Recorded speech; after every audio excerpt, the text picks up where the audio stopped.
There's one thing I want you to do for me. What? Come here. What? Win. Win. What are we waiting for? Take it!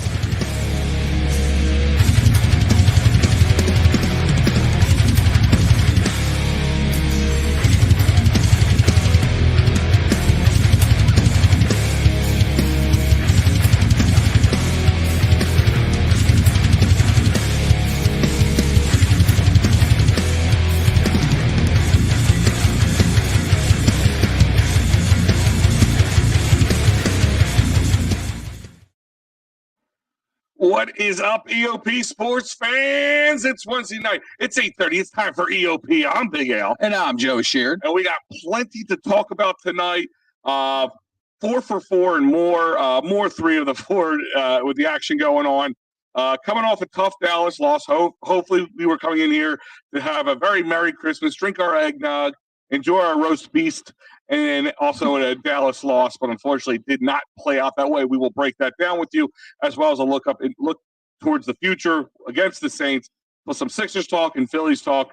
Remember, this is brought to you by our great sponsors over at Sherry'sTickets.com, CherryInjuryLaw.com, Dolan's Bar, all great places to go to and enjoy great food, as well as get tickets. And don't forget PhillySportsTrips.com. I almost forgot to mention them, but check them out as well. Guys, so as we said, the big talk of the town right now, of course, is the Eagles. 2 games left in the season already, Joe. Time flies. I know. Can you believe that? No, I can't. I can't. And the game did not play out as we hoped, but didn't play out as I thought, even if they lost. It was a kind of an offensive shootout. Yeah. I didn't think that the score would run that high on either side, knowing that the 2 defenses have the ability to do what they do. Sure. And I did predict the offensive side of the ball right under the score. I said 27. They got 34. 7 of it was on a pick 6 from Josh Sweat. That's all I'm going to say about that. Sure. And that was it. And then it kind of had like a little bit of the rumblings of that Washington game. Started off hot. Well, 4 turnovers in both. So. Yeah. And also they started off hot. The pick 6, you scored quickly. They were up, 10-0 pretty quickly. Yep. 10, and then you're like, all right, they just keep this going and don't make any really big mistakes. Well, that didn't happen. This could be another win and get us to the first seed and that first round bye, and unfortunately did not pan out that way. Yeah. Not the greatest game. No, and Joe, let's talk about that. Overall, Minshew, what did you like? What did you see? What are your feelings about it? I didn't think he played that bad of a game because I look at it, and I guess the one thing you could look at over everything is he threw for 355 yards. Devontae Smith and A.J. Brown were over 100 yards. Goddard got his. I mean, he spread the ball around, and he didn't look bad. He had the 2 interceptions. 2 of them were on Quez Watkins thrown balls, in which Quez Watkins could have tried to contest those balls and knock it out. At least knock the ball out. Like, now you're going to catch it, defend it. Like, do something. He didn't do much at all. No. One of the first pick was the defender was over his back and pinned the ball up against like his pectoral. How you can intercept the ball over that, hanging over the back of somebody, and it not be a penalty is besides me. The second one, it is what it is. And then the fumble was on a miscue with Boston Scott. So if you take the 3 players out of that who, are almost directly involved with the turnover, 2 with Quez and 1 with Boston Scott, it looks completely different of a stat line, 355 and 2 touchdowns. And you talk about that Boston Scott, that just a miscue. The miscue there. I could probably say that you, and maybe everybody else watching that game as an Eagles fan was saying one thing, and one thing was, okay, get me another Jameson. No. Before it happened, like, all right, no turnovers, don't do anything stupid. Drive down the field, eat up some clock, get the score, and be ahead and get out of Dallas with a W. And as soon as that happened, it didn't take long, and bing, bang, boom, they turned the ball over again. Still, Eagles in fighting position all the way to the end. Yeah. So I think that speaks volumes of this team, speaks volumes of Minshew's ability as a backup. Yeah. But, also another Monday where we've kind of posted going into the season how we've kind of escaped the injury bug for the most part. Yeah. You know, I mean, Jalen We Hurts. have to talk about that. Yeah, Jalen Hurts is, still questionable come Sunday. We'll find out about that, I guess, Friday when they finally make a decision. Avonte Maddox is out indefinitely with turf toe. And one thing is that what they said? It was turf toe? All I saw was significant toe injury. Yeah, I mean, I guess, is there another toe injury other than turf toe? Fracture, I mean, but my thing with that is people kind of like, oh, it's just a toe, get over it. I have seen comments like that. I'm like, guys, take your toes off, take your one big toe off, and try running and sprinting and braking and doing something. It's not easy. Well, a lot of weight bearing go on those balls of your feet and those toes. When you make those kind of moves, it's not easy. And if you can't do that, you can't play. One of the things I think people are forgetting is this is not the first time Avonte Maddox has been injured this season and has been out X amount of games. You got CJ, who is eligible to come back. We don't know if he's going to come back. He's played a lot of slot corner in New Orleans. He came in here, started playing safety. He hasn't played slot nickel in probably about a year, but we've seen him play on the field and the type of player he is. They can slot him in to that nickel, and everything's going to be fine. Reed Blankenship is back. They have Anthony Harris that they could toy with, in rotation, and of course Epps. He won't be back for this game. Would be the next game, right? For who? For CJ. Well, they said that he's when it comes to the IR. When it comes to the IR, he's eligible to come back. But when you hear the comments from Nick Sirianni in his presser, it didn't sound like he had much confidence in him coming back this week. Which it doesn't really bother me. I mean, the Eagles can go in. It's at home. It's against the Saints, and they're going to win this game. Mm-hmm. So why not give a little bit of rest for it's a lacerated kidney. We don't know the inner workings of that. We don't know. That's a whole different. Yeah, we have no idea what the hell goes on with that. Yeah. So if he needs the extra week, give him the extra week. Heck, if he needs all that time all the way up to the game, if we blocked it, and I hate talking like this because I've been yelling at people about doing this. Like, there's no give me in the NFL. No. And there's no give me that we're going to win this week or even next week, even though they are two lesser teams than we are. But there's no give me. But if everything works out right and we can beat the Saints, I don't care if you give him to that first game. I know it's been a long time since he played, but if you can let that lacerated kidney heal for what was it? Would it be 4 weeks now plus another 4? So almost 7-8 weeks. That's probably key. But one of the biggest injuries is the Lane Johnson injury. Big one.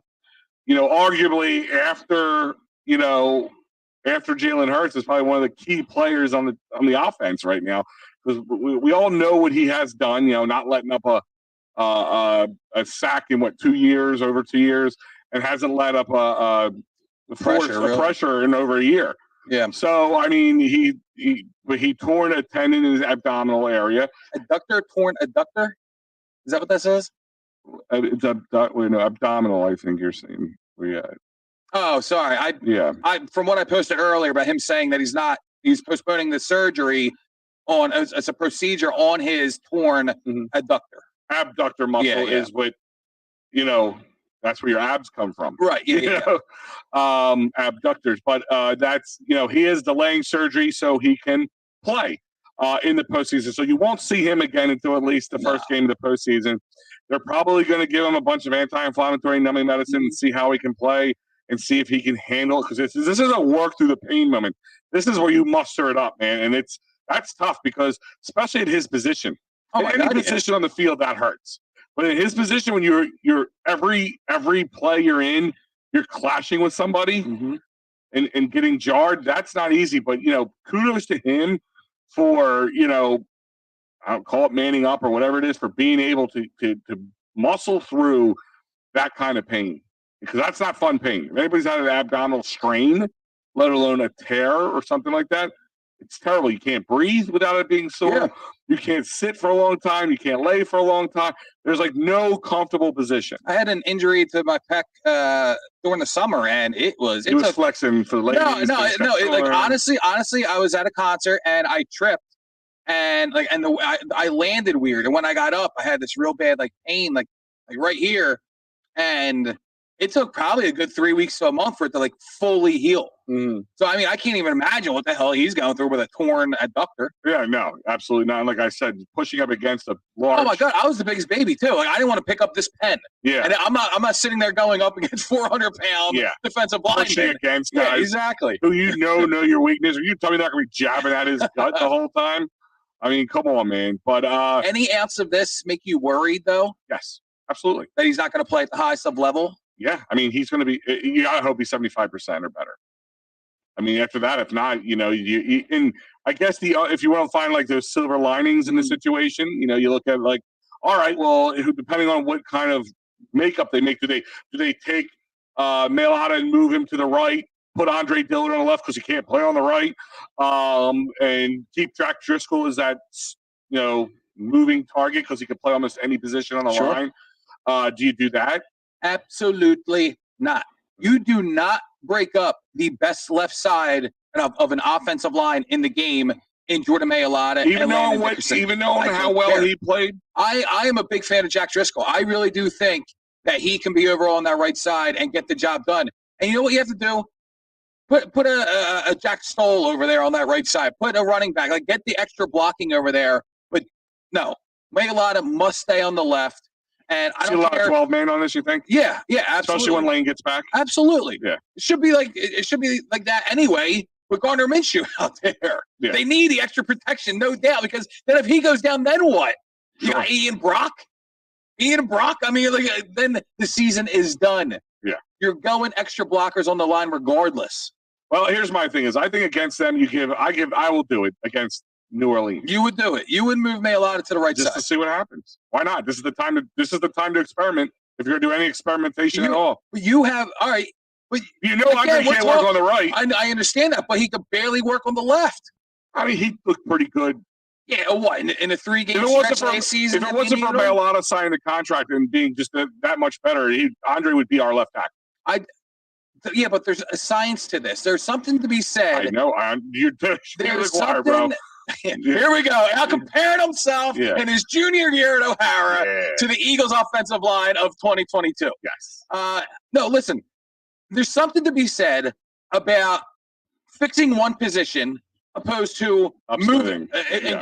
Upsetting other positions, moving different pieces around. Like, I agree with you. Chess. It's not checkers. You don't mess with an offensive line, especially when you're on your backup quarterback.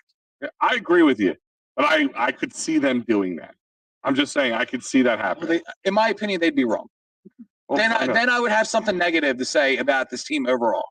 Okay. Well, we'll find out. I mean, I like Jack Driscoll too, and I think he does a damn good job. Especially a couple tune-up games against the Saints and New York. Sure. Possibly. Once again, I'm not trying to look past them, but let's be honest. On paper, let's look at this for a second. The Saints won last week, Joe. I know. Okay, I'm going to give you their quarterback stats for a second. Just let me tell you how much this wows you. Okay, he was 8 for 15. Okay. 92 yards. I couldn't even tell you who the Saints quarterback is. Andy Dalton. It is still Andy Dalton? Okay. Andy Dalton. He was 92 yards with 1 interception and with a 44.3 rating. Who did they play? They played the Browns, who are a bigger dumpster fire. Jesus. Who Deshaun Watson was 15 of 31, 135 yards with 1 interception and a 47.1 rating. It was a barn burner, as they call it. But like I said, looking at the Saints, I hate to look past them, but just quickly, Alvin Kamara is not good right now. He's not been good all year long. He had I think his second touchdown of the season or something recently. He was 76 yards with 20 attempts. He had 1 touchdown. Cut that in half, and that's what he's going to have on Sunday. He'd be lucky to have that. Taysom Hill was right behind him at 9 attempts at 56 yards. He had a 6.2 yard rate per your average, and he had a touchdown. He had a touchdown. Rushing or throwing? That was rushing. Okay. Kamara, he did a little receiving too. Nothing to write home about there. Their biggest receiver right now is Rashid Shaheed, and he was 5 for 4 for 41 yards. Okay, so that's what they went up against. That's what they're going up against, and I don't want to look past them. But how do I not, Joe? Tell me why I don't. Because they're still in contention for the playoffs because they play in the NFC South, and it is awful. It is awful. If they, I think if they win out, they have a real chance. I mean, of course, a lot of other things have to happen, and the Bucks and the Panthers, but they could make this playoffs. It's unbelievable, unless they lose, because there's three things when it comes to this game on Sunday. It is, of course, above it all, the most important, Eagles getting that number 1 seed, being able to rest, for 2 more weeks after that, home field by, name it, it's yours. You beat the Saints, who you own their first-round pick, and you get a better draft pick, obviously. Yeah. Now, with that said, if you beat the Saints, that eliminates them from playoff contention. So no matter what, that helps your draft stock anyway, because you're not getting that high towards 20s draft pick because they make the playoffs with a shitty record. Yeah. So regardless, it's a must win. And that is why I honestly think Jalen Hurts plays this week. Okay. I don't put it past you. I asked the question to somebody earlier, I asked the doctor the question. I said, everybody says as long as he's able to play. I'm like, what's that line in the sand? Right, yeah. What's that line in the sand? He goes, Al, it really does depend on what we don't know. They said there was no fracture, but nobody said there was no tears, partial tears, dislocations, no dislocations. So he goes, it really does depend. Well, if it's any of the above of what you're saying, is 4 weeks even going to help that? Yes. Okay. Yeah. With those kind of things, even if it's a tear. It depends on how much of a tear. I always tell people, when I my work, I'll use a piece of paper. I said, that's a tear, and then that's a full. And then you rip the page in half. That's a tear as well. It really just depends on where, when, and what manner you're dealing with. But yes, this is a post. This is from Joe. Posts this up on our EOP Sports social media. If you go on Facebook, Twitter, Twitch, Twitter, Instagram, TikTok, you can find it. All the above. So now the Saints have to play a pissed-off Eagles team in Philly that's not playing at home field. It's not only playing for home field advantage, but making our draft pick that they own even better. Cool. So yes, they have to deal with that. So I want to, even though it's a little bit outside of Philly, but I want to look at this playoff picture right now, because I have to say, we always say this, but I don't think it still flies on the radar. For the only for the 4 sports that have a 17-game season, how things can change on a dime. Look at the Jags. Yeah. They look like they were dead in the water. Now they're a playoff. They're probably going to go to the Panthers. Playoffs. The Panthers, if they win out, they make the playoffs. They win the division. All right, so if I said to you, Joe, it's unbelievable. 5 weeks ago, I couldn't tell you who the quarterback of the Panthers is either. Sam Darnold. It is? Okay. Sam Darnold. If I said to you, Joe, 4 weeks ago, let's go watch the Bucks-Panthers game, what would you say? Thanks, Why? but no thanks. This is a game of the week, because right now they're technically sitting at 4 because they would try to see who wins that spot. So if they win this week, beat the Panthers, they will lock up the spot for the NFC South and be at the 4 spot. Cowboys would stay at 5. If the Giants beat the Colts, which is very possible, poor Nick Foles had a bad game. He really did. Their line let up 7 sacks. I even put some money on BDN, and maybe I'm the mush again. Joey Bush is back. If they win, they're automatically in the play. They clinch a playoff spot. So that means you have 2 teams clinching a playoff spot. The only spot would be number 7, and it's with Washington. I know. Who's playing the team I just talked about, the Browns, who are a very bad team, with Carson Wentz. I know. So that means if we actually didn't have the first spot, maybe what's the number 2 spot, there could be a Carson Wentz versus. But that's right. The odds of this now, again, if they play the Vikings, Choke Cousins might just happen. Possible. But on the bubble, you're looking at the Seahawks, right? 3 teams behind on the bubble, right? All at 7 and 8. The Seahawks play the Jets, who are at number 9 in their bubble on the AFC. I'm kind of pulling for Seattle. I want to see Geno play well. I could care less. I don't know why. I could care less about the Jets or the Seahawks in this case. The Lions, who have to play the Bears, oh my, they are number 9 on the bubble at 7 and 8, who are going up against the Bears, who only at this point can play spoiler. And it's a divisional game, so it's a hard one. But the Lions, that was a tough loss for them last week. It really hurt them to make this a must-win game. But I said Lions could be my sneaky team. But Joe, if Choke Cousins appears, Green Bay can go to the playoffs. If Choke Cousins, they're playing in Green Bay, They haven't played. I know they're in Minnesota, but they play in a dome now. It's a lot different now. For sure. I honestly think Green Bay wins this game. It's hard to count out. I could definitely see Green Bay winning the game. And it's a division game, man. They're always tough. I mean, you would think, and they did clinch the playoffs, but if the Eagles, lose, they won. They won again. Yeah. Again with a 61-yard field goal or whatever it was. Like, they cannot finish. I mean, okay, they can finish out games, but they can't put a team away. My thing is they have to look at against the Colts, the lowly Colts. They had to come back for a 33-point deficit. Yeah. I mean, the law of averages says this can't continue. They are now the team that's letting up the most yards against wide receivers. Yeah. The most yards against against running backs. I mean, sooner or later, they're not. You're going to get away against the Colts, maybe, but Aaron Rodgers and the Packers, who can maybe get a playoff spot, ain't gonna fly, pal. Only reason they continue to win these games is because of their kicker and because of Justin Jefferson. That's it. Yeah. And then, like I said, the Panthers and the Bucks. Panthers at number 11. That could flip real easily with the Bucks if that happens. And the Saints are sitting there at number 12 on the bubble. They would need a couple things to fall their way, but including that of beating us. Right.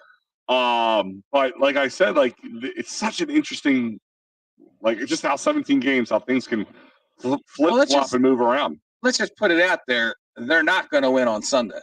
And even though I say, I think Jalen Hurts is going to play, what I really think could happen is Jalen Hurts starts, they run the score up, they yank them real quickly, and then Minshew finishes out the second, third, and fourth quarter.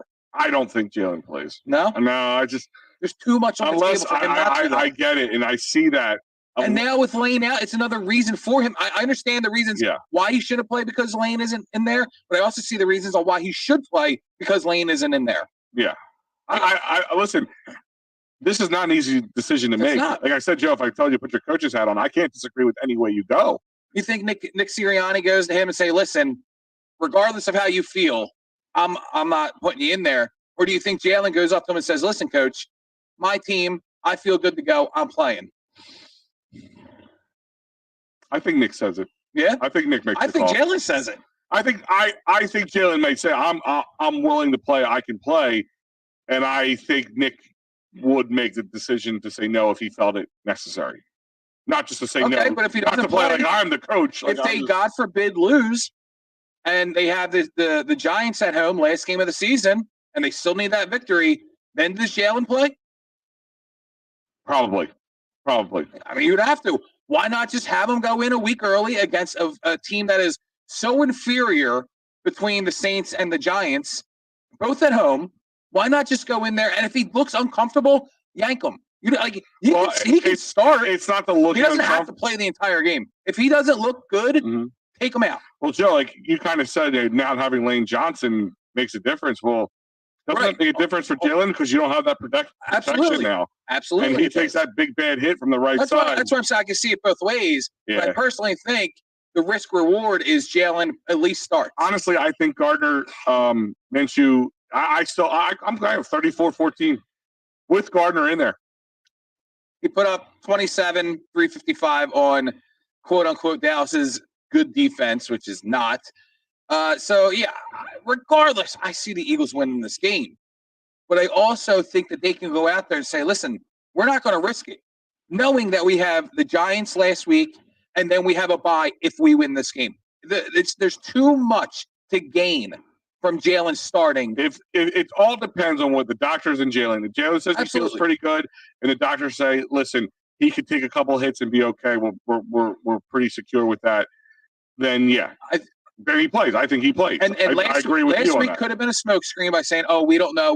There's a chance he still plays." 100% smoke screen. But the fact that they were saying that we don't know how true it is. Again, we don't know how significant the sprain is. Exactly. So maybe there's a chance he could have played, and it was precautionary, knowing that if, God forbid, next week we have, God forbid, Eagles lose on Christmas Eve, we have the Saints the next week, and Jalen can go in there and bust it out. Yeah. And then you have 2 more weeks to rest him to get fully healed.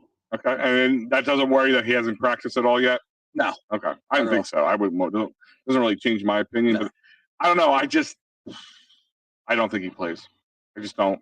Yeah. I mean, and neither one of us are right or wrong, and it's Right. I can't argue with you, Joe. You're nuts. Right. I can't say that. Like I can't unless you gave me the MRI. Yeah. Let me look at the MRI, and then we'll talk a little bit more. But I mean, okay. Playing the other side of the coin of what I'm actually sitting here saying and what I do think is Nick Sirianni and Steichen and whoever else, Stoutland, doesn't matter. They could be all in there watching that Christmas Eve game. And I know Sirianni said he's watched it like 10 times already. And they're watching Gardner Minshew. And they know that this guy played a pretty good game.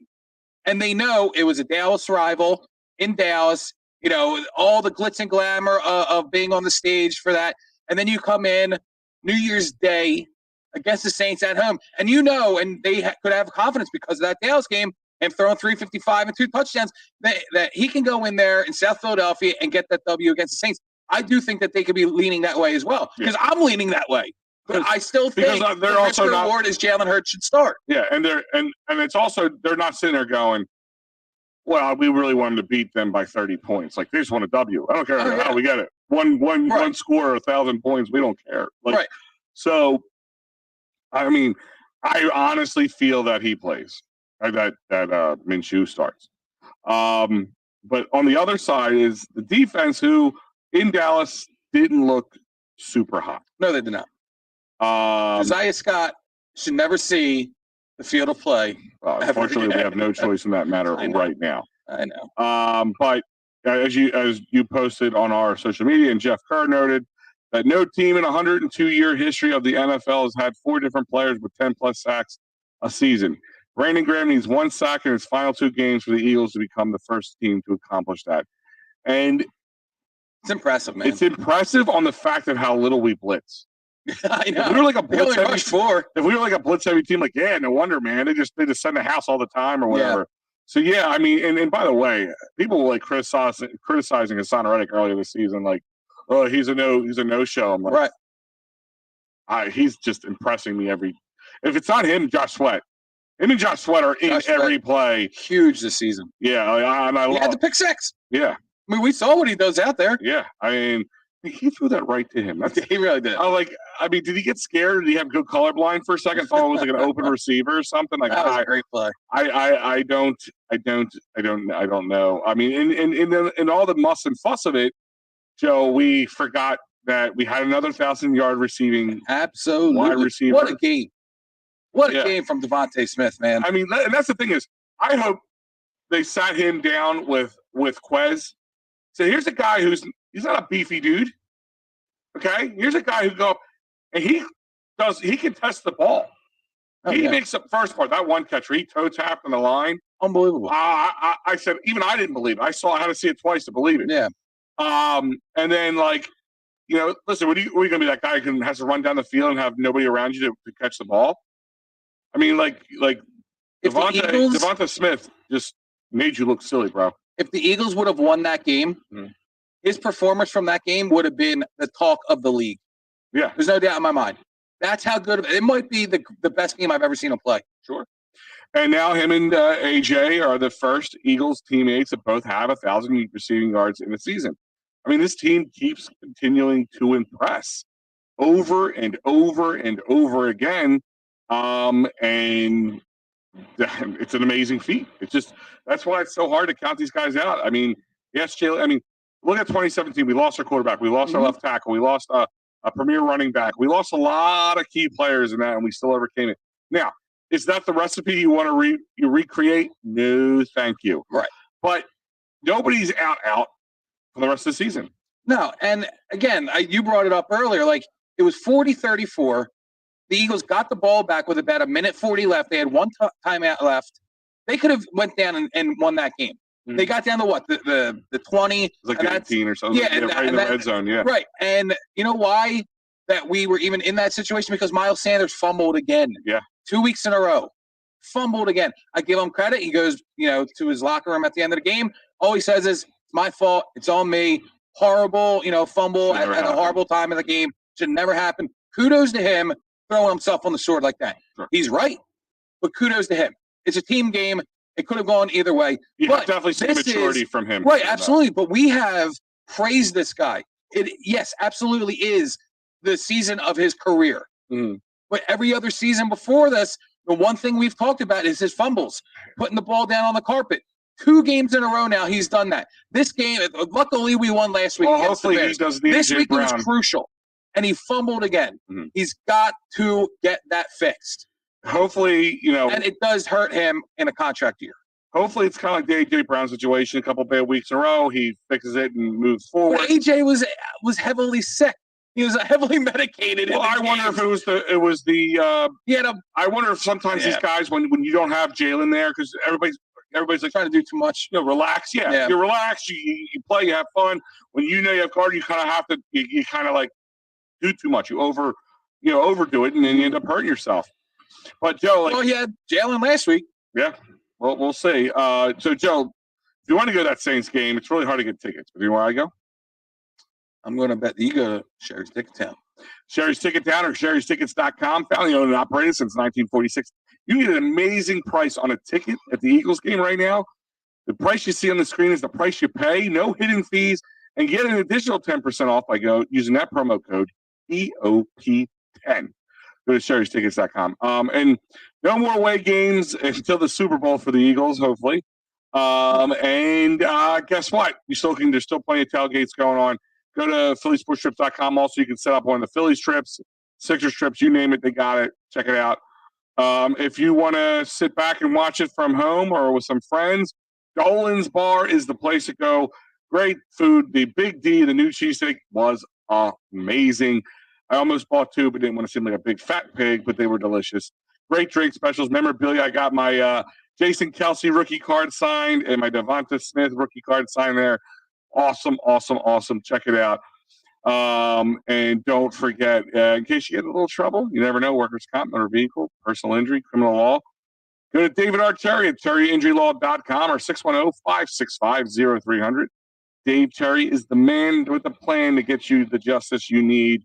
Like I said, workers' comp, motor vehicle accidents, personal injury, and criminal law, 610-565-0300, or simply go to cherryinjurylaw.com. Here is your lineup for the rest of the week. We are halfway through it. Philly Press Box Radio was on earlier, of course. Tomorrow night, you have the attacking third as well as Bird's IQ. And then plenty of Flyers post games with Clear the Ice, Sixers post games as well. Chalk Talk, Kelly Green Hour, Union PNM and AM will be on Saturday this week. Patterson Fanatics, and don't forget Eagles pre, half, and post game, as well as all across live. You name it, they got it. And if you have missed any of the stuff earlier, even tonight's show, you want to go back and watch, rewatch, re-listen, all the podcast locations you go to, we are on. Now, without all that being said, back to the business at hand. Joe, I mean, I don't know what I know what you said, and I agree with you 100%. Like, if Jalen's ready to go, he's ready to go.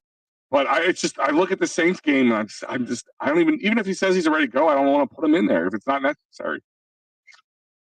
Well, I mean, I guess worst case scenario is you put him in there and he either re-injures it or it just gets worse, throughout the game. Mm-hmm. I mean, you do have the playoffs coming up. Sure. Is it smart to sit him? More than likely. Sure. Do you still need that one win? Absolutely. Yeah, I get it. And here's the thing: is I look at this, even with all the turnovers they've had over the last couple of weeks, because the Eagles have been just great in that. They're still a plus 12 or minus. Oh yeah. Minus 12. I'm sorry. Plus 12. They're at plus 9, and the Saints are minus 12. Saints turn the ball over. Sure. And with this defensive line, Joe, I don't think you just get I don't think you get Brandon Graham getting that 1 sack this week. I think you get guys piling on sacks. How many sacks are they away from breaking the record? 12. That'd be a little harder. Well, here's the possible. Thing. No, here's the thing. They're 12 away. Their last 3 games, they've had 6 or more sacks in a game. Yeah. They can get that. Even against Dallas, which was, let's be honest, was a pretty good feat. Yeah, their last 3 games, they have 18 sacks. I could see them getting 6 or 7 sacks. Yeah. Very easily. That 12 number, yes, on paper, that 12 number I was about large. to say if they were closer, maybe they even get that. That might be a tall order for 12. But we're talking 12 sacks. Well, they got 12 sacks in the past 2 games. Yeah. They can get 12 in the next 2. It'd be amazing if they pull that off this week. But yeah, I think Brandon Graham helps them get that 10th sack and 4 players. It's pretty crazy. But Dalton turns the ball over. Yeah. Kamara is not. I mean, there's nothing on the stat sheet. The fact that they have as many wins to me is they either played teams that played down or just really bad teams this year. Mm-hmm. The fact that they're in the playoff line is just because their division is horrible. Yeah. Horrible. And we can't really like listen, we can say whatever we want until we're blue in the face about the NFC South, but we've been in that position before. Yeah. We've gotten in with a lackluster record before. When we were a 4.5 win team, we had playoff hopes the last couple of weeks of the season. I know. Still boggles the mind. Yeah, I mean, and it's not the first time. I mean, I remember when Carolina made the playoffs that one year with Cam Newton, and they were barely a 500 team. 7-9. Yeah, maybe they weren't even 500. You're right. They might have been 500. Yeah. That division was just that bad. But, I mean, once again, not to get off too much stuff, is Tom Brady cooked? I think Tom Brady goes to the Raiders next season. So I've heard there's the reunion possibility with New England. I don't know. Does he go to a team that's that beat up? I do, because apparently they've already what the hell is his name? Josh McDaniel has already been in talks with Rob Gronkowski. Supposedly he said, I am not coming back this season. He left it open for next season, and he is on record saying, I will only catch footballs from Tom Brady. There is going to be a reunion in Las Vegas with McDaniel, Tom Brady, and Rob Gronkowski in 2023. 49ers? No, Las Vegas. No, you not hear what I'm saying? I'm asking you, is there a possibility of the 49ers being a team in there to I don't think Tom Brady if they fall short in the playoffs? I don't think so. I think if anyone goes to the Niners, it's probably Rodgers. Yeah, that's right. What about Brock Purdy, though? Brock Purdy is all the rage these days. They just keep coming like roses. I mean, it's pretty amazing. You have to give them credit there. But, I mean, they're playing the Raiders this week, by the way. Raiders, who are not even Carset. He's not even playing. Well, he left the team. He left? Yeah, after being benched. He said he was dismissing himself from the team, yeah. Wow, I didn't see that part. I only saw that he was benched. I saw it briefly on my way in. Wow. I guess you take a hit in your pay then too, right? 2 games. Still, yeah. I mean, I guess when you have that kind of FU money, you can see you later. We don't know his contract. He could have guaranteed money that it's not like that's like, Joe, I don't think that counts. That has to be some of your contract. If you just leave your team, you're going to get cut. You're going to get your money cut. If they bench him, they're paying him to not to play. I wonder what Devontae Adams thinks. I mean, he went to the Raiders to play with his good buddy, his best friend, his college quarterback.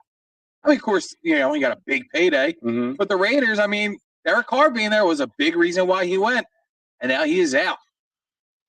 Yeah, and they're technically in the bubble, believe it or not. The 12th spot in the bubble, the Raiders. But a lot of things have to fall their way. Even the Titans are above them right now. Yeah.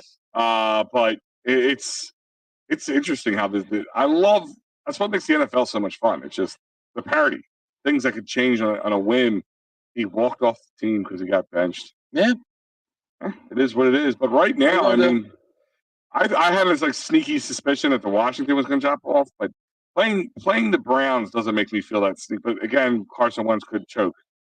But I don't think anybody really thought Deshaun Watson would do anything with the remainder of the season anyway. I thought Deshaun Watson thought he would come in and just make that team look much better. I think Deshaun Watson is one of the most overrated quarterbacks in a long time. Personally, I would agree with you, but I mean he was pretty good in Houston. He was. I mean, granted, he had Hopkins and I think Brandon Cooks was there when he was still there. Will something from Philly. Fuller? No, not Will Fuller. Who the hell am I thinking? Will? No, never mind. Will Fuller? From where? He's from Philly. He was a receiver for Houston. Yeah, that's no big deal. Okay, but yeah, I mean, like I said, like there's not much to look at this matchup here. Looking forward past the Dallas game, one thing I can say, and it's just I'm going to beat on Dallas fans a little bit again. It's just fun to do, but like I said, that this game looked a lot like the Washington game. Where we started off hot, kind of gave it up, couldn't keep up going, and in the end, kind of shot ourselves in the foot in the long run. The other thing was accolades that the Cowboys fans and Cowboys players. Will Fuller. I was right. Okay. Was it Will Fuller? Okay. Yeah. I wasn't sure who you were talking about for a second there. But my thing is, they act like they won their Super Bowl last week. They did. And again, a lot of our posts, if I see another, how about them Cowboys, or we them boys, or something along those lines, I ask you, are you them boys? Because you won a game. We're in complete control of our destiny. The only ones who ruin this for us is us. Yeah. You guys got to hope things fall, hope we lose, hope this team wins, blah, blah, blah. They scored 34 points. You take away even half of those turnovers, it's Eagles ball. Yeah. Eagles game. 3rd and 30. Sorry, not to cut you off, but we didn't even talk about that yet. 3rd and 30. That was my next thing. In the fourth quarter. Yeah. What happened? That is becoming the new 4th and 26 situation. Yeah. Not in our favor. T.Y. Hilton, who was with the team for 20 hours. I have that on my notes, Joe. Okay, I put this here. He had one catch, one attempt, all game long. And what I write next to it, dagger. Yeah. Dagger. That was it. Yeah, like you said, a 52-yard reception. I don't give a shit if you give up 25 yards on that play. It's still 4th and 5, I would agree. and the game is over. I would agree with the old wall that Schwartz used to put up. Yeah. Remember when they were down, like a lot of, like Dallas said, they actually said, listen, we gave up 2 sacks in a row, and we just did a quick play to throw everybody off their heels. But that bad. I mean, you just tell everybody, move back. Don't let them get in front of you. Don't let them get behind you. Like that, I don't get it. Darius Slay comes off the ball, and yes, I understand. Isaiah Scott should have picked him up, but he didn't. Why are we dependent on Josiah Scott on a 3rd and 30 when Darius Slay, one of the best corners in the game, is back there?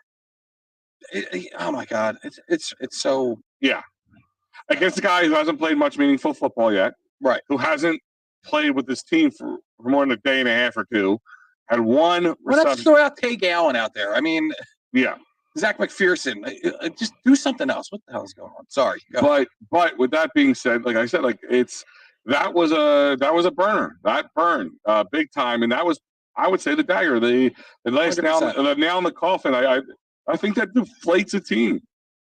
100%. You get 2 sacks, you get a 3rd and 30. What more do you have to do? What more do you have to do to get that ball kicked back to you? Not much. Shouldn't have to. And you know what sucks is, and I put this in my video the other day. The first illegal contact by Darius Slay in that first quarter. It was 4th and 8. And then, of course, he gives up the PI on 4th down. Should have never happened. And it's early in the game to where it's like, okay. But then he turns around, and he's smiling. He's laughing. And it's, all hunky-dory, best friends with Dallas Cowboys. I hate to see that. And then on that 3rd and 30, what does he do? He just turns to the other guy and gives him a look like this is on you. This is your fault. You're my teammate, and I'm throwing you under the bus. Well, what happened to the happy, cheery Darius Slay? What happened to that guy? Now, because it affects the games so late into it that it's hard to come back. Now it matters. Now you care. Now you don't want to be all jokey. Listen, when guys act like that, the opposite tends to be what you see. Yeah. They go, it's one extreme to another. But with that, I'm okay if he's smiling at him, knowing like I'm smiling at you because you're gonna get that, and that's all you're gonna get. The next time I'm gonna eat you alive. Like that's the small. He's like patting him on the back, like, oh, let's hug. Yeah, I am. Listen, I can get past that to a point, but like you said, if it keeps happening and you let up 2 big plays like that, they always do it. It happens. Everybody. And I'm not just saying him. Like that's just the way that the NFL has turned. Like these days, like it's a much friendlier place. Like I don't like that. I want to see people ready to bite each other's faces off. I mean, I guess you think about it. Like a lot of these guys could have played in college together. You forget that. Like, what, people back in the 80s didn't play college together? No. But I'm saying, like in the NFL, like it's not as cutthroat anymore because I'm saying I need it to be cutthroat. Joe wants the throat. I really do. I do. I want blood, sweat, and tears. All right, Joe. Final prediction for this week. Your Wednesday prediction. Who's under center? You give me both. I'm going to win. I told you, mine's the same no matter who's under center. Yeah, I'm going to win either way. Mm-hmm. I don't see, especially at home. I mean, if it was in New Orleans, first game at home in a month, dude. Yeah, that's true too. Yeah, 3 games. They're going to be ready. They're going to win. It's not going to be a question. I mean, should Jalen play? Probably not. Do I want him to play? Sure. Sure. Yeah. You know, What you doesn't want, matter. what should happen are two different things. Exactly. Yeah. The Eagles are going to win regardless. I said 34, it's going to be a lot to a little. I said 34-14 even with Minshew under the helm. I can see Hill getting a rushing touchdown. Maybe. I said maybe Alvin bashes one through. They get good field placement from a botched special teams play or something. But to me, I don't know. I can't see them losing this game with what sucks a chip on their shoulder, first time in the stadium in a month. Yeah, rabid fans around them, and it's New Year's Day. I mean, that place is going to be going nuts. And Minshew, don't forget, now has had finally a taste of football at high speed because he didn't. Think about it, he hasn't played since the preseason. The Dallas game, and if he's been practicing all week, which it seems like he has been, as the number one, now you're gonna.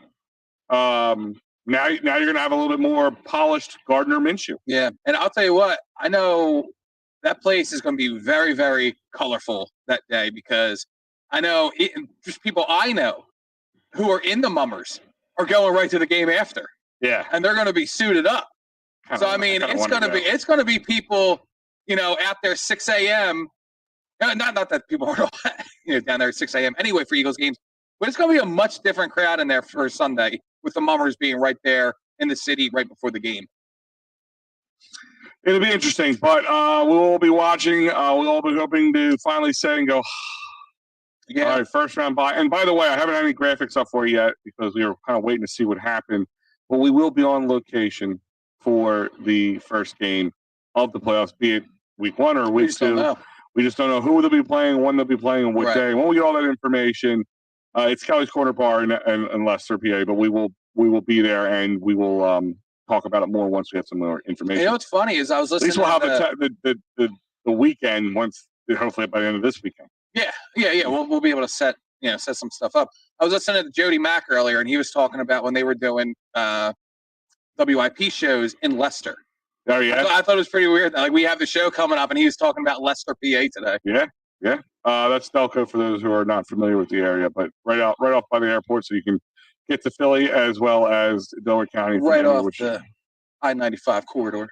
Let's talk about the up until the other day surging Sixers, who are 8 wins in a row. But Tyrese Maxey could be back as early as Friday. Yep. Even though it was against the Wizards, by the way, that loss, which is tough. But I'm telling you, they're the Sixers' bugaboo. But 9 games in a row is a tough thing to do. Sure. But even though Embiid had 48 points, 10 rebounds, Harden had 26 points, and the assist king of the NBA with 13 assists and 7 rebounds. And Tobias Harris was number 3 at 15 points, 4 rebounds, and 2 assists. After that was nothing. Right. And that was where the loss came in. There was no production. Question to you, Joe. Montrezl Harrell. What are your feelings on him? Mine very befuddled, I guess. Very hit or miss. Yeah, he'll come out some games where he looks like he wants to play and put some effort onto the court, and he'll put up a respectful 10 or right around that number. He'll play some respectful defense, but then there's some other games where it's like, what are we doing here? Mm-hmm. Why is this guy getting any minutes? And do we really think come down the stretch, playoff time, that we're going to be able to rely on this guy? Yeah. I mean, of course we know once it gets to playoffs, they shorten the roster a bit. But is he one of the guys who gets the cut? I right now say no. Yeah. Absolutely not. I'd rather Paul Reed be out there. Well, we all know that Doc hates Paul Reed for whatever reason it shall be. But yeah, he doesn't want his victory tour to happen no matter what. But like I said, they came off a big historic homestand. 8 wins in a row at home, or no, it was 7. 7 wins at home. 7 at home with an 8th win on Christmas, right, against the Knicks. It's the second homestand sweep of 7+ games in franchise history. The last time was December of 1977 to January of 1978. So, that was pretty cool. Now, is it just, it's hard to continue with that momentum, or was it just they let one go? They thought maybe it was a little bit of an easier dub. Was this a scheduled loss, Joe?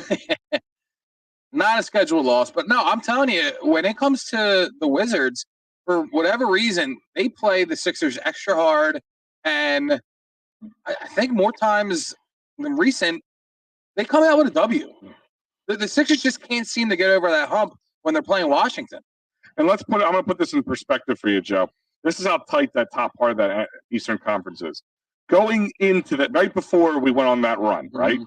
They were 5 games out of first place. Today, earlier today, they were at 4 games. Yeah. That's how little room they made. They were at 2.5 the other day. Yes, they were. The Nets are now on a 9-game winning streak. The Bob's playing a little good. Yep. And the Celtics are in a 3-game winning streak, but everybody else, like Cavs lost 2, Bucks lost 3 in a row. So it just shows you how much little wiggle room you have between the 1 and the 5 spot in the East. If we were in the West, we would be number 3 right now. Really? Yep. Wow, because the West is usually much better than the East. Yep. As of this afternoon, I don't know any games that swayed differently. Or at least we would be tied for 3rd. I think I saw earlier. It was either the same record or we were 1 tick better. But Tyrese Maxey, it seems more and more like he's going to be right. It'll be Friday. He'll be put back into the starting position, and Melton will be moved. You know what I would do? 6-man. You know what I would do? I'm sitting James Harden, and I'm starting Maxey with the other 4 that are on the court because that's going to be your starting 5 next season. So let's talk about that for a second. That was my next conversation to bring up with you. There's was a weird rumor during this 8-game win streak that Wojbomb, that he wants to go back to Houston. That James Harden wants to go back to Houston. Apparently there's rumor swirling. It's heavily credited that he may possibly consider maybe going back to Houston. Like, that's how this stuff was worded. Like, first off, it's Christmas. Why are we Woj-bombing Christmas morning about James Harden and the Sixers, who are about to take the court about 10 minutes later? Mm-hmm. What is the need for this? He couldn't wait till Monday. But anyway, who cares?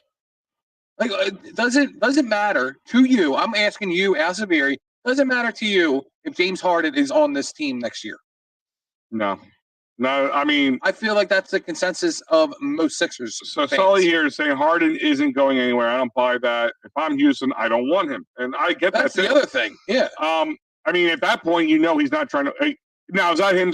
Like, was he talking to somebody? Maybe out of said, listen, if the Sixers won, I'd go back to Houston. My family's there. If I won a championship this year with Sixers, I'd be good to pack it up and go back to Houston. Well, there was more news that came out after that. It was either earlier today or yesterday, and it was James Harden is not looking for a long-term deal. Now, that was kind of one of the things where it was, James Harden may not be up to signing an extension / long-term deal with the Sixers. Well, and it has nothing. Well, that's the thing. Yeah. It has nothing to do with the Sixers. He just wants to do what LeBron has done, where he takes the 1 year with an option for a second, and once the market starts moving up, he can opt out and get the next big figure. That's what he wants to do going forward. Had nothing to do with the Sixers. It had to do with the deal that he is looking for going forward, and short-term deals for him are his new long-term. He's doing the 1 year plus the 1, and that's basically. And we're seeing that a lot. It's not just James. Absolutely. And it's not just LeBron. It's happening a lot with anybody. I think I can see Kevin Durant doing that. I can see all these other guys who are older but still have enough in the tank to play. I said to you about Jalen Hurts when it comes to his contract. Everyone thinks he's going to get it this offseason. Well, if maybe the new norm is these guys take smaller contracts because 2-3 years down the road, the money, increases, and then they can get a better deal. Who's to say Jalen Hurts doesn't want a 2 or 3 year deal and then renegotiate, once he has 2 or 3 Super Bowls? And they know now back to basketball, sorry. Well, they know generally, I mean, in any sport, they know when you lock somebody up like that. I mean, look at Bryce Harper's contract, all these other guys, that you're buying him now so you can save later. That's the whole point. You pay now to save later. Right. And that's what these older guys are doing. Like, well, I don't want to do that now and be stuck to this. And, people were using this to question Harden. He forced himself out of Houston to go to the Nets. He goes to the Nets. He forced himself out of the Nets to go to Philly. Now he's going to force himself out of Philly to go back to Houston. Bye. I'm like, first and who's to say that this isn't all for negotiation and all a contract tactic to get Philly to try and give him the next extension for a 1 or 2 year deal? Like, why would he want to go back to Houston, really? Sure. Here's my thing is. What would you in it for the percentage? My thing is, if they win with him, I'm good if he moves on. Yeah. Move on now. Get that contract off the books. Use it to bring in better, younger players. Maybe get a couple players. Stronger bench. Because you could put, hopefully, Tyrese Maxey in his position. 100%. And then just get like a stronger bench or get another couple key players. And then can you imagine once Tobias comes off the books, too? You have $90 million. He would have 1 more year after that. Well, that's what I'm saying. Next year would be his last year? Or yeah, next year. Next year will be his last. But that's what I'm saying. Like, if you don't have Harden, you have money for that for the next offseason, and then Tobias comes off, and you have all that money for the next offseason. The Sixers don't have assets. They don't have first-round picks. Their second-round picks were stripped to them. They need money. If James Harden decides to leave, oh, well. The next year after that, if Tobias, doesn't come back on a team-friendly deal and he leaves, oh, well. I have the core of this group, and that is what matters now. And we talked about this before, say they don't win and they have another second-round, exit, and Embiid wants to leave. Well, then might as well have James Harden leave, too. Take a lot of money right off the books Start the process over again. Yeah, you work around. You can't even because you don't have draft picks. Well, I guess if you trade Embiid, if you trade Embiid or you have enough money to start putting key players on that team and build around Maxey. I mean, you could even probably unload Tobias Harris at that point for a 1 year deal, and then you're probably opening your went from like one at the top to the middle to bottom, pretty quickly. But let's not hope that's. And I think a team led by Maxey, I think you're still good enough to get around that 7th, 8th seed. In the Eastern, like you're still a fringe playoff team, in my opinion. D'Anthony Melton, I think he's going to be one for the next few years who really continues to develop. I mean, he's still really young, 24, I believe. Him, Maxey, Thibault is continuing to develop on the defense. Paul Reed, like you have a good young core group of guys that even if, God forbid, the world starts to crumble, Embiid, Harden, Tucker will be out. Like if these guys leave, you're still fringe. And you still have a core developing, group of guys around. Who's your core if those guys go? If who? Maxey? No, Maxey's still around. But if you lose Tobias, Harden, that's what I'm saying. You got nobody. I think you have Paul Reed, Maxey, Thibault, D'Anthony Melton, Daniel House is still young. You still got a young core group of guys. Yeah, I what's up, Mike? Happy New Year's to you too, my friend. What up, dude? I don't know. I mean, I like Paul Reed, like the next guy, but I don't know if he's like. I just mean if you're stripping the team down, you still have talent on the team. Sure, and if you can get the right pieces, like either right trade, draft picks, and the right amount, and have the money, you could build it back up much quicker than a 7-year process. You think with Embiid being the scoring leader right now in all the NBA. Do you think there should be more hype around this guy? I feel like there is, but then it always comes back to Luka. It always comes back to he's amazing. My God, what was it? 60 and 21 or something. It's like the biggest triple-double of NBA history or something. Yeah. He is amazing. I'll give him that. But, it always seems like every time Embiid does something pretty crazy, like his team goes on an 8-winning game streak. Each one, he has 35-plus points. In some games, he has almost 50 or over 50 points. And then Luka goes, hold on one second. Let me screw this over. Yeah. Let me screw him over. It always seems like it comes back to Luka. He is that good. But looking forward, Joe, so the it's a little test coming up between now and next Friday, all right? So for a week now, so this Friday to next Friday, they got 5 games. Pelicans at Pelicans, which is going to be a tough game. That's their number 2 in the West, I think, right now. Thunder, whatever. Again, the Pelicans, this time they come back to on Monday. Split. They come back. Pacers in Philly on Wednesday. And then the Bulls in Philly on Friday. Okay. So tough. That's a tough stretch. Some little rough sledding there. Not impossible sledding. If they can go 3-2, I'll be happy. They'll split that Pelicans, and then I think they'll win the Pelicans game in New Orleans, lose it at home. Right. Oh, really? Yeah, I think it'll be opposite. Okay. That's just how they play. That's how they work out sometimes. They'll win against the Thunder in Oklahoma. Pacers always give us a little. I think they lose against the Pacers. I think they win, but it's going to be a tighter game. The Bulls game can go either way. So you're saying 2 and 3? I'm maybe even 4 and 2. Sorry, 4 and 1. 4 and 1. 4 and 1. Okay, it's possible. I think it is. Maybe a little birthday win against the Pacers for me. That'd be nice. That'd be cool. I take that. I take a win for Why not? For that. I'm an easy guy. I don't want presents. I want my teams to win. But it'll be interesting, and hopefully we get to see Mr. Tyrese Maxey back on the court. Let's switch it over to a little Phillies talk. Let's warm up the hot stove, because we all thought the hot stove was probably going to be on neutral now into the season, and Dombrowski said, no, I'm not down with that. Not down with that at all. Yeah. They keep making moves, and Zach Britton seems to be the next possible move. This guy is talked about joining the Phillies every offseason, and for whatever reason, it just doesn't shake out. I mean, even when he left the Orioles to go to the Yankees, the Phillies were heavily involved in talks with him there too. I think Dombrowski is just the difference maker. I think that they do end up signing him, because look at their. I mean, all right, just look at it this way: Jesus Christ, Alvarado arbitration. You think he comes back? Yeah. Okay, that's great. Sir Anthony, I already have. Matt Strom, they signed. Craig Kimbrell. Yeah. I'm sure we're just. I'm still a little iffy on the Kimbrell. I am too, but when you add all these guys together compared to other past bullpens of ours, it's night and day. I almost liken Zach Britton into my notes to like David Robinson.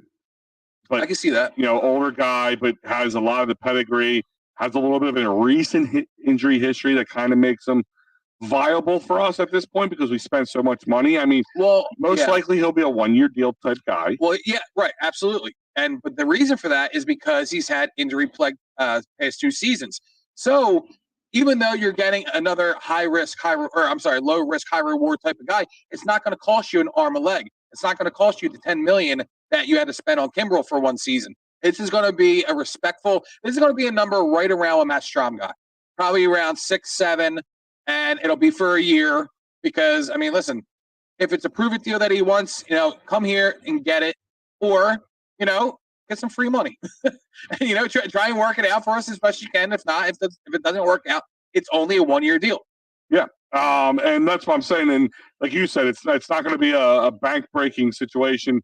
For those who aren't familiar with Zach Britton, he's a lefty, 2-time All-Star. Like Joe said, he played for the Orioles up until about the trade deadline 2018, and then has been with the Yankees ever since. He had a season in 2016 where he had 47 saves, which was one of his better seasons back then.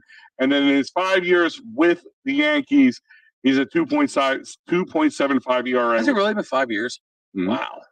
Wow. It's the elbow and hamstring injuries that are the ones we talk about. If you look at his numbers pre-2020, 2020 and prior, they look really good. It's the last couple of years. So 100%. If he's healthy and you get him under 10 million, like around that 7.5 million, I think it's a steal.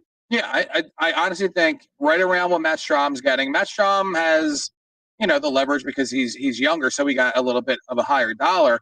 But I think Zach Britton, you have to pay up for a guy like that, regardless of his last 2 seasons. You put him up with, I guess Alvarez is what, your long guy, and then Strom, and then Sir Anthony. If you have Britton, and then Kimbrell for the close, like, my God, there's so many options with that. Yeah, I mean, so many options with that. Especially the fact nowadays that your starting pitching usually goes about 5-6 innings at best. Right. How excited you get when a pitcher goes 7 innings nowadays, when before that was like the norm. Yeah. It's funny how that's changed. Dave, yes, we talked about Jose mentioned this earlier in the show, but Marlins signed Gene Segura for 2 years at $17 million. So we'll see Mean Gene when we play against him. No ill will towards that guy. I've always been a fan. Hey, you got paid again. Good for him. Got paid, and obviously that's what it was. I mean, you don't go to Marlins to win a championship. Absolutely. I guess he got his postseason taste, and he. I mean, that's not bad money. Like, that is money that the Phillies could have given But I'm sure he wants to be an everyday player. And you have Trey now, and then of course you have They're to not move giving out 17. right, and you have to move Stott, and then of course you're not going to put him at third where you have Alec Boehm or Sosa. So it's just, in my opinion, it's a matter of playing time, really. Or anybody else. You never know. Things could happen. That's true. So we don't know what the heck's going on. So, Joe, you posted earlier this week, which is, let me just, before we put up the picture, guys, this is a purely hypothetical thing. This was some rumors that came out. We are not saying this. I don't even know what you're talking about. We're not saying this is going to happen, but there's been some rumor mills float around. You knew what I was talking about. Mr. Mike Trout, South Jersey's own Mike Trout. There's been talks about the quickest gist of the story is John Heyman from the New York Post mentioned that with the new ownership of the Angels, they may be looking to kind of clean house a little bit. And if they're going to keep anybody around, they might want to keep Shohei Ohtani versus Mike Trout. Now, because if you were to keep him, most likely Ohtani's going to get about almost if not 500 million. Oh yeah, for about 12, 13, 14 years. Most likely, he'll probably blow Mike Trout's contract out of the water. You know, he'll definitely he'll probably set the record. The fact that he's kind of but hold on a second. Yeah. How do you get more north of $500 million? What is the limit on paying these guys? $1 billion for Ohtani? Like, no, I'm not saying $1 billion, $500 million. $500 million, sorry, yeah. $500 million. Yeah. I mean, right now, Mike Trout was what? He was like just below it, yeah. It was 488, I believe. Was it 4? I thought it was 40. I forgot less. I thought it was a little less than that, but maybe I'm wrong. It could have been. He's about $35 million a year. Yeah, which is doable. And in his talks, it sounded like if he was to leave, he would want to come home, come back to the East Coast. And one of 3 teams he prefers to Philadelphia. And the Phillies seem to top that list. Once again, guys, total hypothetical. Yeah, grain of salt. The odds of this happening, it's the first one ain't going to happen this year. In fact, when I first posted this, and I did look around for some of the sources, it wasn't even said that it was John Heyman who said it. You did your research and came up with that, which is great, because I didn't even know who it was until you said it in your video. Yeah. Now, to what that article was kind of about, you looked at other things from John Heyman, but I was looking at other things where it was saying that if Ohtani does not want to come back to the Angels, because why would he with all the turnaround, then why would Mike Trout want to say that? He's quietly trying to get traded, because if Ohtani leaves, there's no one around to really build a team around. And he wants the chance to win and come back to the East Coast. And that's the thing is, new ownership. They have no loyalty to Trout. And let's be honest, love Trout to death, but he's not like a polarizing MLB character where he's selling jerseys. I mean, I'm sure he sells plenty of jerseys, don't get me wrong. But he's not like Bryce Harper. You see him all these commercials. He's doing things like, he's more of a quiet, reserved guy. I still think he's the best player in the league. One of the best. But the problem is he cannot stay healthy. Yeah. And that's where you take on a risk. So, because if you are trying to trade him, I can't see giving up a ton for it, because you're taking on a big contract. True. And you're unloading a big contract for them, unless they're willing I think there's still 8 years left on the contract. So right now, that's what I have written down here. There's 8 years left at about $35 million a season. Mm-hmm. So if they were to do this, most likely they would have to trade maybe in the deal, Nick Castellanos, and unload maybe, or even a Schwarber, and unload one of those $20-ish million a year contracts, and some of your key farm system to make that happen. Because, like I said, like you said, it's kind of the opposite. But either way, you could see a reason for Trout to want to leave. Oh, yeah. If they keep Ohtani and they're going to sign him and he gets signed for the money, he's the guy they're going to build around. And it's going to be really hard to swallow almost $1 billion in 2 guys. You know what I'm saying? Like, figure that one out. I mean, in 1 year, that's almost $100 million. Oh, yeah. That they're going to be putting out. So, I don't even know. Or the opposite is, if he what we'll do? We'll give him back Brandon Marsh. That's a good play center. Well, he had to be play center field. So yeah, sorry, Brandon, you got to go back to California. But yeah, I mean, it'd probably be a couple players, but definitely have to give up one of the bigger. It'd be the biggest trade package probably ever in the history of MLB history. Ever. What would you be willing to give up right now that we own for Mike Trout? I cannot believe I'm saying this, but I don't think I'll trade for him. That's what I was about to say, because you would I think really all don't. the good that Dombrowski's done, you would undo. Too rich.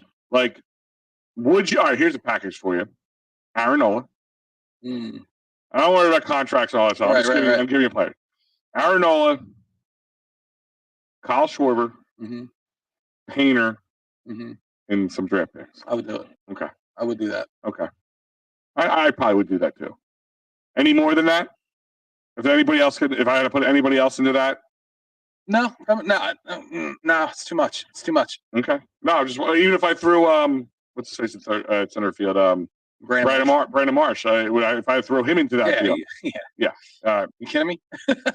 But like I said, if anything, if this was actually to happen, most likely would be no earlier than the deadline this year, but most likely wouldn't be until the next offseason. Right. Yeah.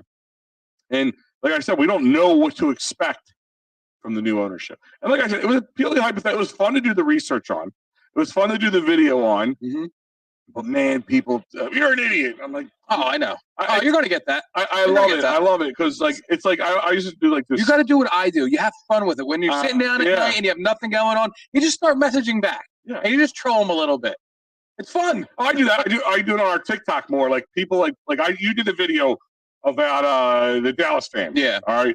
And that got a lot of traction on our TikTok. And people are like, oh, we them boys. And how about, let's see what happens. And then now that we lost, they're even coming out of the woodwork even more. And I said, one game, guys, talk to me at the end of January, see where we're at. I have absolutely no regret or any other thought towards that. I was wrong in the matter for saying I'm better than you. Once again, I am better than you. I said I used to go to my other job and walk in there. I said, if I did like a social experiment, I said, if I walked in and said something, and I prefaced it with, hey, nothing I say right now is true. I don't believe any of it. I'm just saying it to piss you off, and I don't mean it at all.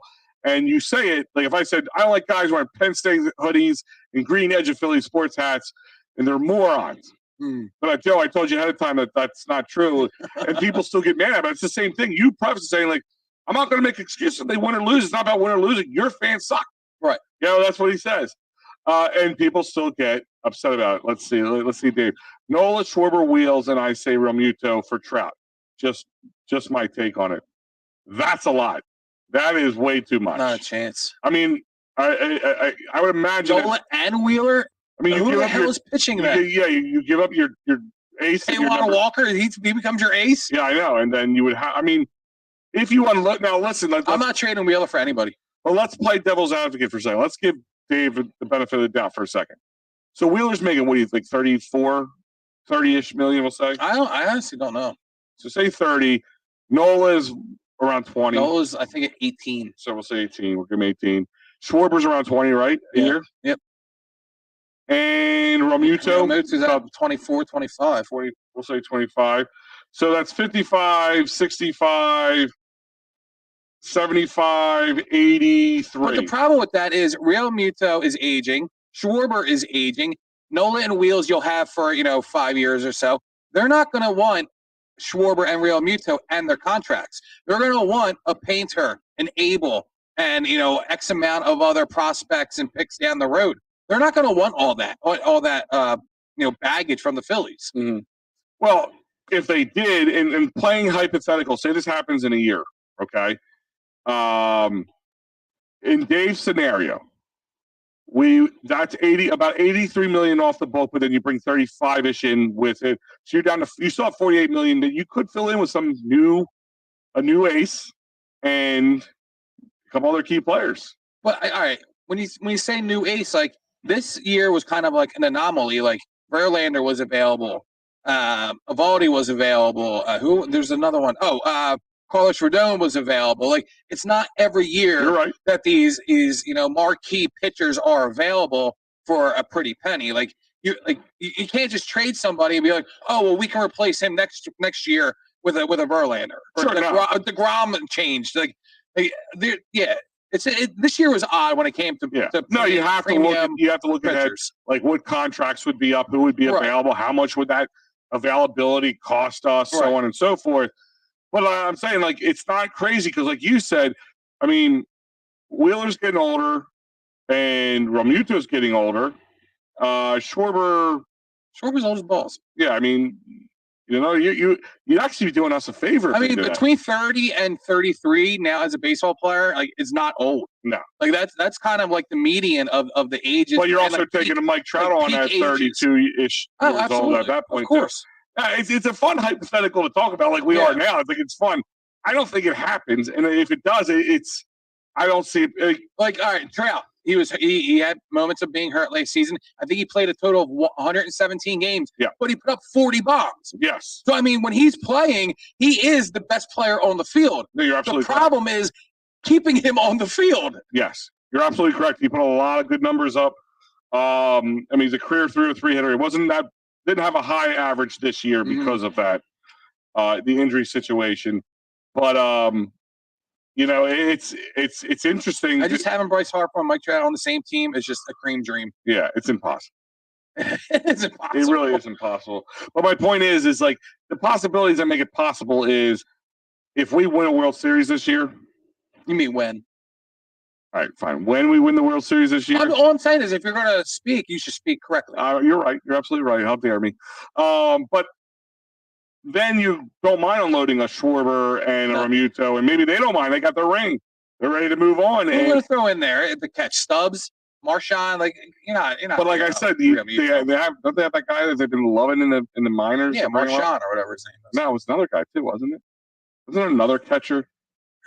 My point is the Phillies have a slew of catchers. My point is if they were to win the World Series at the end of the season, and then you got to give up a ton like that, it may make it worthwhile.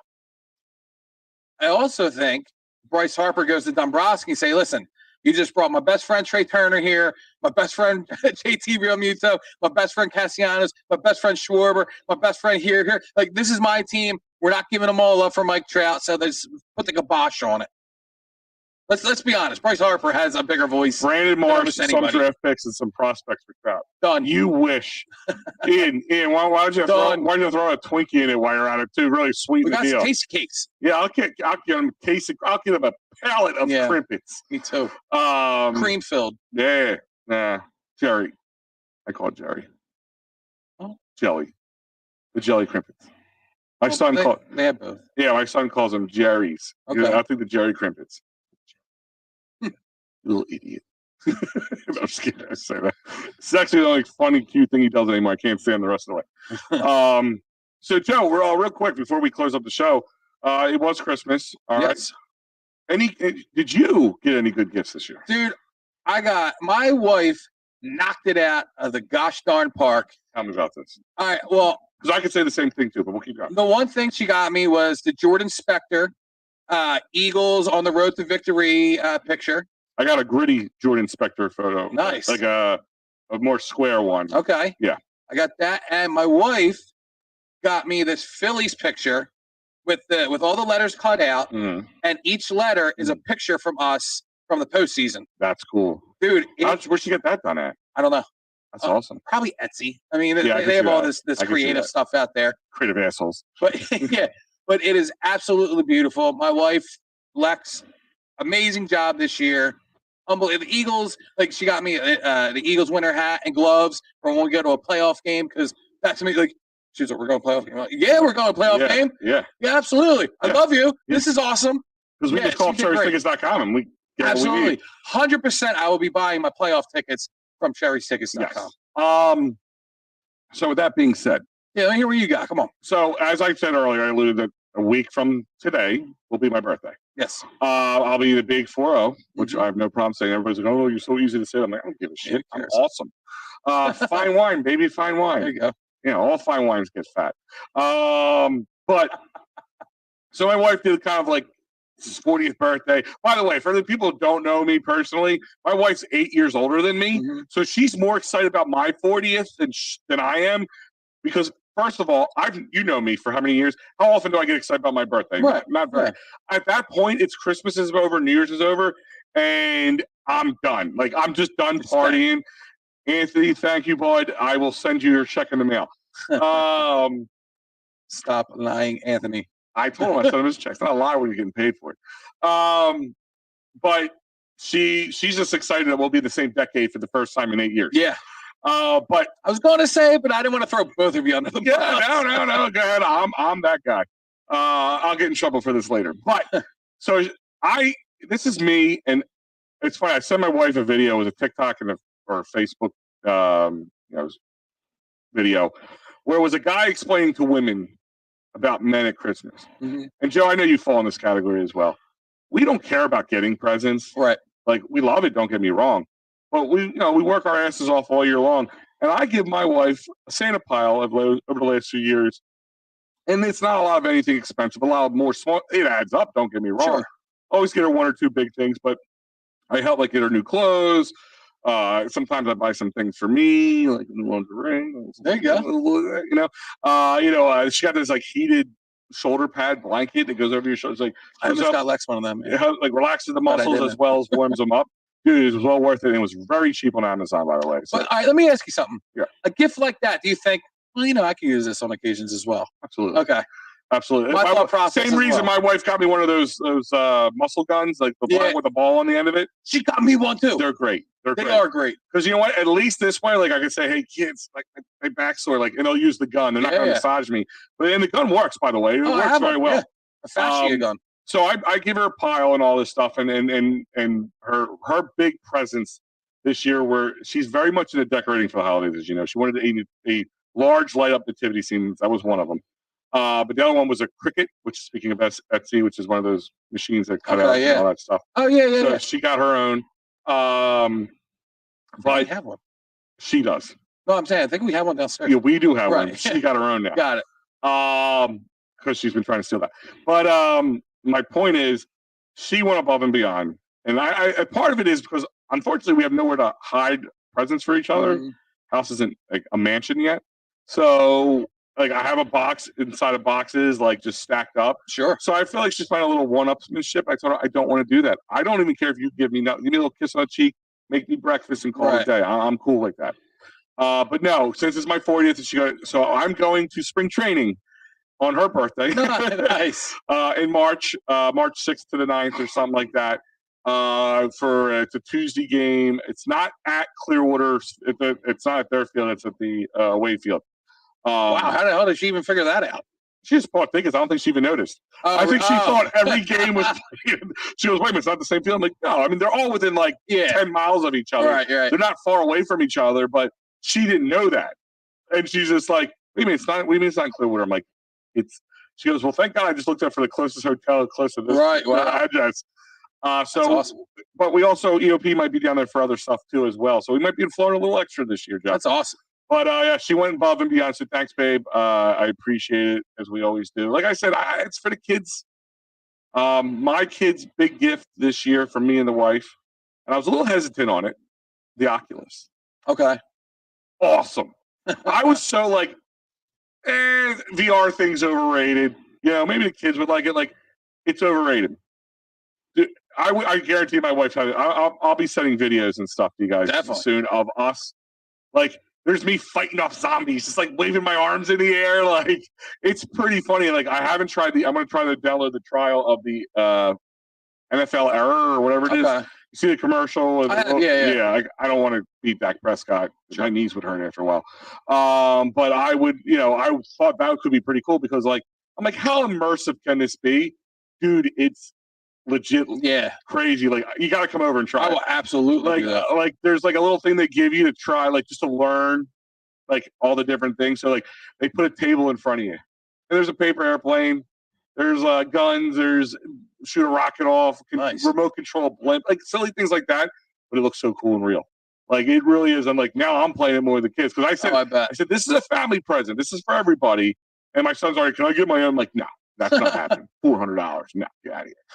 But get a job. Yeah, get a job. Get a job. Get that job. But dude, it is cool. I always like playing with my kids' toys. I'll be the first. Oh yeah.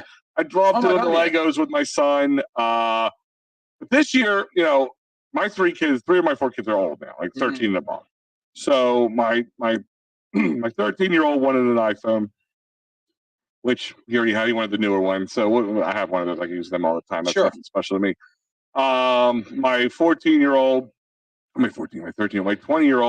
it's all clothes and Of course. the big thing is Funko Pops. Kids love collecting it's like our bobbleheads growing up. That was a big thing. They got a lot of that. And then my daughter's stuff, she's a hippie. I have no clue I don't even know what it is. It's like magic rocks. Maybe magic beans. I don't know. But I'm playing with my 7-year-old's toys. He got like a chemistry. Oh my God, the Bill Nye chemistry set. I can't wait till he blows up my house. But and then we were doing things. But the Oculus, dude, it's legit. Yeah, I gotta check it out. Yeah, come on over sometime soon because I don't know if I could do this drunk though. Because when you take if you're playing for an extended period, so much fun. If you're playing for an extended period of time, you take off, you're like, oh yeah, I'm sure. Kind of get your bearings back. Now it's probably from being old too. But because I downloaded back in our day, we used to play Resident Evil a lot. The zombie game. Sure. It's the same game we played, better graphics, and like I can walk through the forest, and touch tree. It's like I can poke around the corner. Now, when you're going to touch a tree, does it feel like you're actually touching it? So because it's not that. Right. But what happens is what you do is when you turn it on, you draw your boundaries, like on your rug. Okay. Like in the game. Yeah. So if you get close to like a wall or something you're not supposed to, a grid pops up, a blue grid. You're like, okay, I'm getting too close. But if you the more space you have, the better you can do. Because you could walk, but if you can't walk, you use the controller to move distances. Okay. So it's really cool. And everything down to the nitty gritty. I take the gun out of my the cartridge out of my pocket, load it into the gun, cock the gun, and then I can shoot. It's like if you're using what's it called a shotgun, you got to use two hands. You got to cock the gun with one hand, and you got to shoot with the other. It's really real into it, so it's pretty cool. Yeah, I'll definitely check that out. Yep. Anything else you want to add before we head out? No, go Birds. And I'm very happy that you and your family had a very happy, healthy, safe, merry, all the good things Christmas. Yeah, and everybody else, we're gonna wish you all happy New Year's. But the best way to do it is once they clinch the playoffs, wish yourself a really happy New Year's. Go to Sherry'sTickets.com. EOP10 will get you off 10% off the promo code. Great prices. The price you see on the screen is the price you pay. Sports, concerts, theater, it doesn't matter. Go to Sherry'sTickets.com. Like we said, right now all the games are home for the Eagles until hopefully the Super Bowl, and you watch them at the Navy Yard with Philly sports trips, or check out one of the other great gift ideas. Other people have birthdays coming up. That Brooklyn trip is dirt cheap, under $300 to go. That's bus ticket, food, tailgate, you name it. Takes you out to Brooklyn. What a great time. And don't forget DolansBar.com. Go to and check them on social media. Great place to watch the Eagles game. Great food, memorabilia giveaways, great drinks. You never know who's going to pop by. And check out this amazing lineup here at EOP Sports. More to come, as always.